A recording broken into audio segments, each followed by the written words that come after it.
Hello बच्चों, कैसे हो आप? मैं आशा करती हूँ कि आप सभी अच्छे होंगे और अपनी पढ़ाई कर रहे होंगे। बच्चों, हम संस्कृत विषय में अपना संधि टॉपिक कंप्लीट कर चुके हैं। अगर किसी बच्चे ने उसको नहीं देखी है कोई सी वीडियो, तो आप प्लेलिस्ट में जाकर के उस वीडियो को देख सकते हैं। बच्चों, आज हम अपना नया टॉपिक शुरू करेंगे। नया टॉपिक है बच्चों हमारा समास। बच्चों, आपने हिंदी में भी समास पढ़े होंगे, ठीक है? तो जिस प्रकार हिंदी में समास होते हैं, सेम वैसे ही हमारे संस्कृत में भी समास होते हैं, लेकिन उनमें थोड़ा सा अंतर है और ये अंतर आपको समझना बहुत आवश्यक है। तो बच्चों, आप अपनी नोटबुक और पेन लेकर बैठा करें। चलिए बच्चों, आज हम देखते हैं कि समास क्या होता है। सबसे पहले बच्चों, आप समास का शाब्दिक अर्थ समझने की कोशिश करिए कि समास का शाब्दिक अर्थ क्या है। देखिए बच्चों, समास का शाब्दिक अर्थ है कि संस्कृत धातु अस। संस्कृत की कौन सी धातु है बच्चों? अस धातु।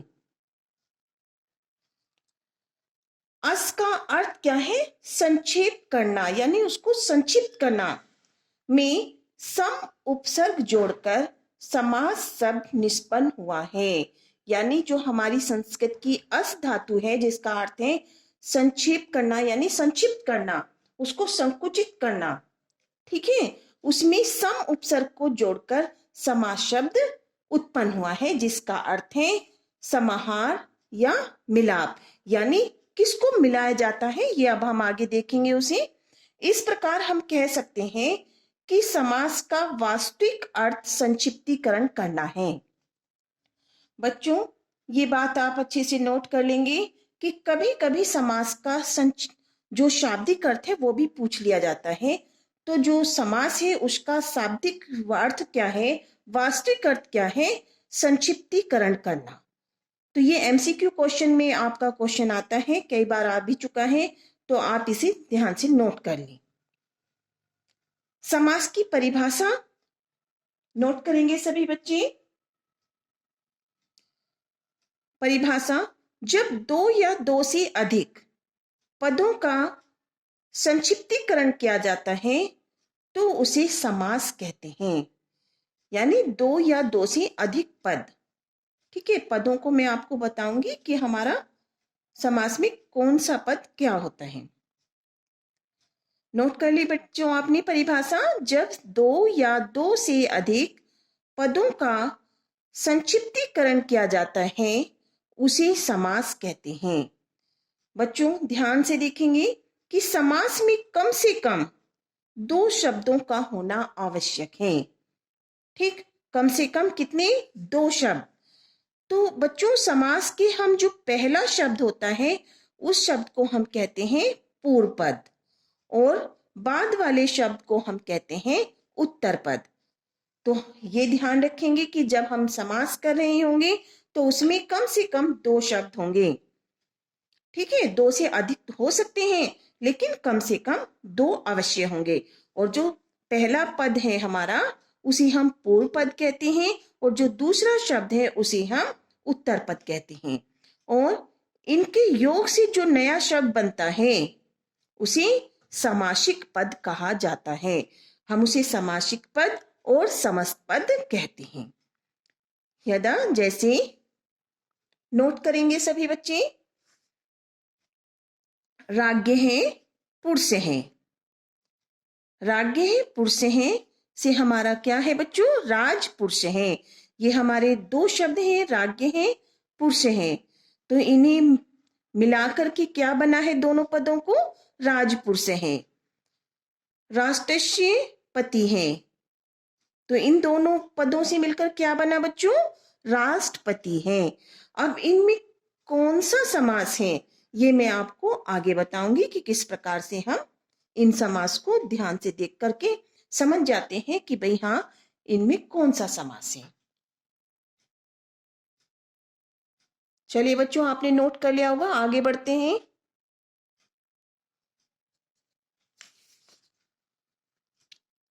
ये चीज समझ में आ गई है बच्चों कि समास क्या होता है। चलिए अब हम देखते हैं बच्चों समास विग्रह किसे कहते हैं। देख लीजिए ध्यान से। समास विग्रह समस्त पद को अपनी पूर्व विभक्तियों के आधार पर अलग अलग करना ही समास विग्रह कहलाता है। यानी जब जो हमारा समासिक पद है या जो हमारा समस्त पद बन चुका है, समस्त पद कब बनता है? दो या दो से अधिक पदों को मिला करके जब हम उन्हें संक्षिप्त कर देते हैं यानी उनको छोटा कर देते हैं। ठीक है। और समास विग्रह क्या होगा? जब हम उस समस्त पद को यानी जो हमने जिसमें समास हुआ है, समस्त पद या समासिक पद जिसे हम कहते हैं, उसे अपनी पूर्व विभक्तियों के आधार पर अलग अलग कर कर लिखना ही समास विग्रह कहलाता है। यदा जैसे बच्चों यहां पे देखेंगे, आप नोट करेंगे, ये क्या है? समस्त पद। ये समास विग्रह और समास का नाम। देखिए समस्त पद क्या है बच्चों? शरणागत है। शरणागत है। अब हमने इसको समास विग्रह किस प्रकार से किया है उसको विभक्तियों सहित हमें वैसे लिखना है। शरणम आगत है। शरणम आगत है। अगर हम इसका अर्थ जानते हैं तो यहाँ पे क्या हुआ बच्चों? शरण में आया हुआ। और इसका नाम क्या है समास का? द्वितीय तत्पुरुष। द्वितीय तत्पुरुष। ठीक है। सेकंड देखेंगे बच्चों। सेकंड है हमारा शब्द महादेव। क्या है बच्चों? महादेव यानी महान 400 देव है। ये हमारा समास विग्रह है। हमने उन पदों को उनकी विभक्ति सहित अलग अलग करके लिख दिया है तो ये समास विग्रह कहलाता है। इसमें कौन सा समास है बच्चों? कर्मधारय समास। ठीक है। चलिए बच्चों अब आगे देखिए। ये चीज आपको समझ में आ गई ही होगी कि हमारा समास क्या होता है, समास का शाब्दिक अर्थ क्या है और जो हमारे समास विग्रह है उसका अर्थ क्या है। समास का जो शाब्दिक अर्थ क्या है बच्चों? वास्तविक अर्थ क्या है? संक्षिप्तीकरण करना। और ये एमसीक्यू क्वेश्चन में कई बार पूछा जा चुका है, इसे ध्यान से आप नोट कर लेंगे। और समास विग्रह क्या होता है? जब समस्त पद को हम उसकी पूर्व विभक्तियों के साथ अलग अलग करके लिख देते हैं तो वो बच्चों हमारा समास विग्रह कहलाता है। अब सभी बच्चे नोट करेंगे समास के प्रकार। बच्चों संस्कृत में समास के 6 प्रकार हैं। सबसे फर्स्ट है अव्ययीभाव समास, सेकंड तत्पुरुष समास, थर्ड कर्मधारय समास, फोर्थ द्वंद्व समास, फिफ्थ द्विगु समास और सिक्स्थ है बहुव्रीहि समास। बच्चों यहाँ पे ध्यान रखेंगे आप, हिंदी में भी हमारे जो समास हैं वो 6 ही प्रकार के हैं और संस्कृत में भी ये 6 प्रकार के हैं। बस इनमें अंतर क्या है? जो संस्कृत के समास हैं उनको डिटेल में आपको बताया गया है कि इस समास के अंतर्गत कितने भेद हैं और हिंदी में आपको मेन यही समास और उसके अर्थ को बता दिया जाता है। ठीक है। क्योंकि बच्चों हमारी हिंदी की उत्पत्ति किससे हुई है? संस्कृत से ही हुई है। ठीक है। आपको अब ध्यान से समझना है कि प्रत्येक समास को अच्छे से आप समझ लेंगे ताकि आपका समास का टॉपिक भी बिल्कुल क्लियर हो जाए। तो सबसे फर्स्ट आपने नोट कर लिए होंगे कि बच्चों समास के 6 प्रकार हैं। अव्ययीभाव समास, तत्पुरुष समास, कर्मधारय समास, द्वंद्व समास, द्विगु समास और बहुव्रीहि समास। तो सबसे पहले अब हम पढ़ेंगे अव्ययीभाव समास।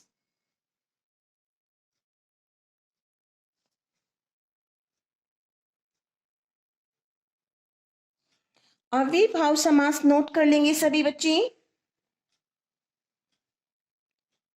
बच्चों अव्ययीभाव समास का सूत्र नोट करेंगे।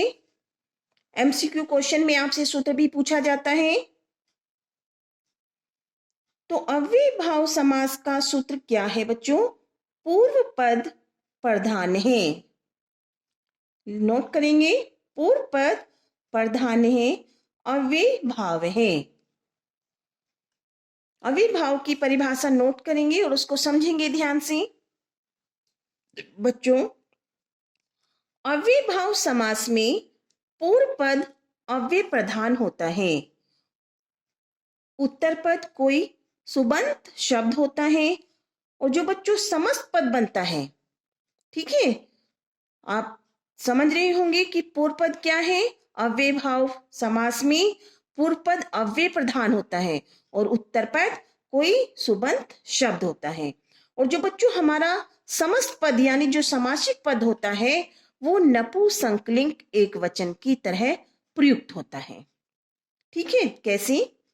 यदा नोट करेंगे, प्रतिदिनम शब्द नोट कर लेंगे बच्चों, ये बहुत बार आता है प्रतिदिनम, और इसमें पूछ लिया जाता है कि कौन सा समास है। इसमें बच्चों देखिए, जो हमारा ये समासिक पद है इसमें पूर्व पद प्रति जो है वो अव्यय है। अव्यय आप जानते होंगे बच्चों क्या होते हैं। जो अव्यय शब्द वो होते हैं जिन पर लिंग वचन और पुरुष का कोई प्रभाव नहीं पड़ता, वो हमेशा एक स्थिति में रहते हैं। ठीक है, वो अव्यय शब्द होते हैं। यहां पे देखिए, नोट कर लीजिए, प्रतिदिनम अर्थात विग्रह करने पर अव्यय के अर्थ का ही प्रयोग किया जाता है, अतः यह पद ही प्रधान हुआ। देखिए, जब विग्रह करते हैं, ठीक है, तो विग्रह करने पर अव्यय के अर्थ का ही प्रयोग होता है और ये पद ही सबसे क्या होगा, ये पद ही मेन होता है यानी प्रधान होता है। अब ध्यान से देखेंगे, समस्त पद है हमारा प्रतिदिनम, विग्रह किया हमने दिनम, दिनम प्रति, अर्थ क्या है, प्रत्येक दिन। ठीक है, तो मेन क्या है, प्रत्येक। जो हमारा प्रतिदिनम है, दिनम दिनम प्रति यानी प्रत्येक दिन। बच्चों आप इसमें अव्ययभाव समास में ये नोट करेंगे कि जितने भी आप देखेंगे कि अव्ययभाव समास के शब्द होते हैं उनमें उपसर्गों का प्रयोग मिलेगा आपको। ठीक, सेकंड देखिए, उपकृष्णम क्या है बच्चों, उपकृष्णम, इसमें पूर्व पद उप अव्यय है। जो ये उप है बच्चों इसमें उपकृष्णम में, तो जो उप है वो अव्यय है। अब देखिए, ये समस्त पद क्या है हमारा, उपकृष्णम, विग्रह किस प्रकार से करेंगे, कृष्णस्य समीपम, तो अर्थ क्या है बच्चों इसका, कृष्ण के समीप। विग्रह करने पर कृष्णस्य समीपम में समीप अर्थ का अर्थ प्रकट करने के लिए उप अव्यय का प्रयोग हुआ है। यहां तक बच्चों आपका क्लियर हो गया होगा। आगे बढ़ते हैं, कुछ शब्द हैं जो आपको नोट करने हैं बच्चों, नोट करेंगे। यदा, जैसे समस्त पद अधिहरि, तो विग्रह कैसे करोगे, हरो इति, अर्थात इसका अर्थ है हरि के विषय में। सेकंड, उप गंगम, विग्रह करेंगे गंगायाः समीपम, गंगा के पास। नेक्स्ट है प्रतिदिनम, दिनम दिनम प्रति, अर्थात प्रत्येक दिन। फोर्थ है आजीवनम, जीवनस्य पर्यंतम, अर्थात जीवन भर। तो बच्चों यहाँ पे आपको ध्यान रखना है, जैसे बच्चों अधि, उप, अंडरलाइन कर लेंगे इन्हें, प्रति, आ, इन जो अव्यय शब्द हैं इनका प्रयोग हो रहा है, आप ध्यान से देखेंगे। चलिए आगे नोट करेंगे बच्चों सभी। अव्यय भाव शब्द का यौगिक अर्थ होता है जो अव्यय न हो उसका अव्यय हो जाना, यानी जो अव्यय नहीं है उसका भी अव्यय हो जाता है। इस समास के दोनों पदों में से प्रायः प्रथम पद अव्यय ही होता है जबकि दूसरा पद संज्ञा होता है और ये ही दोनों पद मिलकर के अव्यय हो जाते हैं। अर्थात जो अव्यय नहीं भी है वो भी अव्यय हो जाएगा। ठीक है बच्चों, तो यहां तक सबको क्लियर हो गया है बच्चों। अब मैं इसी जो आपका अव्ययभाव समास है इसमें मैं आपको 16 पद वो नोट कराऊंगी कि आपका कोई भी वर्ड आए, अगर आप वो 16 शब्द ध्यान रखते हैं तो आप तुरंत पहचान लेंगे कि हाँ इसमें हमारा अव्ययभाव समास है। ठीक, तो सभी बच्चे नोट कर लेंगे उन शब्दों को। फर्स्ट लिखेंगे, एक एक एग्जाम्पल भी आप उनका लिखते जाएंगे, साथ साथ मैं बताती रहूंगी। चलिए बच्चों, सबसे पहले आप फर्स्ट नंबर पर नोट करेंगे विभक्ति।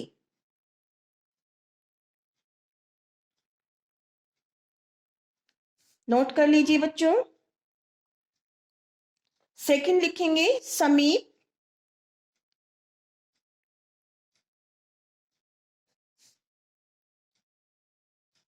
थर्ड लिखेंगे समृद्धि।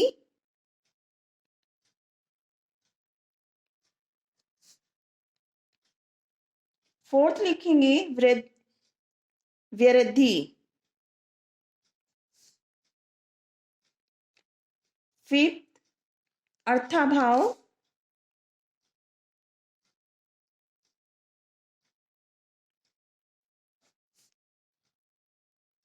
सिक्स अतिथ्य।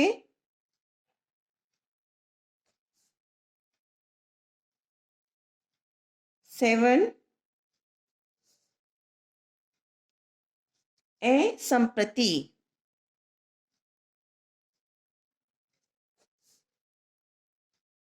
एट लिखेंगे बच्चों शब्द की अभिव्यक्ति।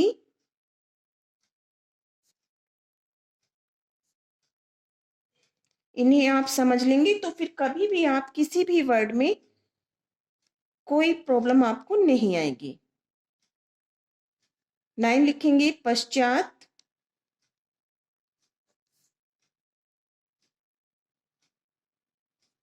10 यदा। 11 अनुक्रम।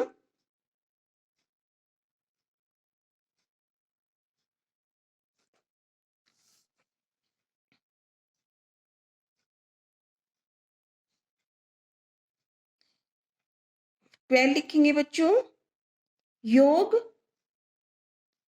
पद्य।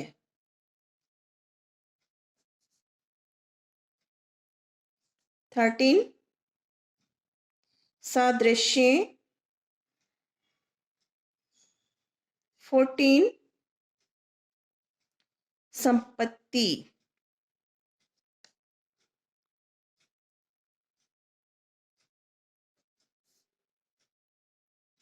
15 साक लिखें साकल्य। 16 लिखेंगे बच्चों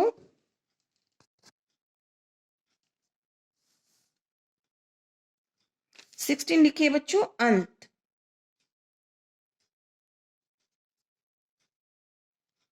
हो गया बच्चों। तो आप बच्चों इनका एक एक शब्द का अर्थ समझ लेंगे तो आपको कोई भी दिक्कत नहीं आएगी। देखिए बच्चों, विभक्ति अर्थ में आप एक एग्जाम्पल लिखिए। इसका जो हमारा समास पद है, कौन सा समास पद, तो क्या लिखेंगे आप अधिहरी। बच्चों ये ध्यान रखेंगे जो उपसर्ग वर्ड होगा वो अव्ययभाव समास में आपको मिलेगा, अधिहरी। ठीक है, अधिहरि का आप विग्रह किस प्रकार से करेंगे मैं आपको नोट करा चुकी हूं। विग्रह कर लेंगे सभी बच्चे।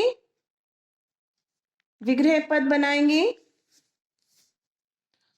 हरो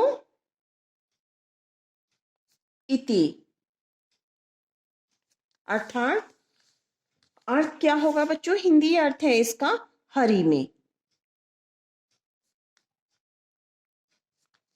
क्या है बच्चों? हरि में। बच्चों मैं इसको आपको नेक्स्ट वीडियो में अच्छे डिटेल से बता पाऊंगी कि टाइम बहुत कम है इस टाइम। ठीक है, तो आप इन वर्ड्स को ध्यान से नोट कर लेंगे, 16 जो वर्ड्स मैंने आपको लिखवाए हैं, फिर मैं इन्हें आपको अच्छे से एक्सप्लेन कराऊंगी और इसके लिए आप मेरी अगली वीडियो का इंतजार करें। बच्चों मेरे द्वारा समझाए गए आपको टॉपिक्स अच्छे से क्लियर हो रहे होंगे और मैं आशा करती हूँ कि समझ में बहुत अच्छे से आ रहे होंगे। तो आप मेरे चैनल को सब्सक्राइब करें और लाइक करें। Thank you.